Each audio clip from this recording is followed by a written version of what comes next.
បាទគ្រប់ជំរាបសួរពុកម៉ែបងប្អូនទាំងអស់គ្នាសូមស្វាគមន៍មកការឲ្យតម្រុយឆ្នោតពីខ្ញុំបាទសម្រាប់ថ្ងៃថ្មីថ្ងៃទី24ខែ6ឆ្នាំ2026យើងមានលេខផ្សេង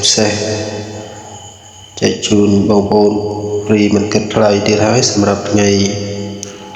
ថ្មីសម្រាប់តម្រូវឆ្នោតម្សិលមិញ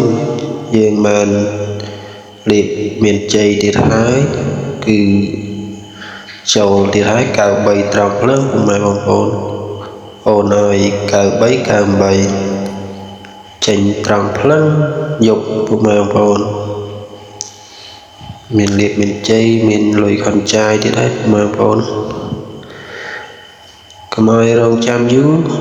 យើងមកចូលតម្រុយឆ្នោតថ្ងៃនេះវិញសម្រាប់តម្រុយឆ្នោតថ្ងៃនេះថ្ងៃទី24ខែ1ឆ្នាំ2026យើងមានខ្ទង់0ហើយនិងខ្ទង់7 06 09 10គុត71 78សម្រាប់ការអូសយើងអូស0ហើយនិងអូស7សម្រាប់3លេខយើងមាន069គុណ078គុណនិង710គុណពុកម៉ែបងប្អូនពុកម៉ែបងប្អូនស្រឡាញ់ពេញចិត្តលេខមួយណាពុកម៉ែបងប្អូនអាចយកទៅផ្សងសំណាងបានអញ្ចឹងសម្រាប់តម្រុយឆ្នោតយើងថ្ងៃនេះមានតែប៉ុណ្្នឹងទេអរគុណជួបគ្នានៅតម្រុយឆ្នោតថ្ងៃស្អែកទៀត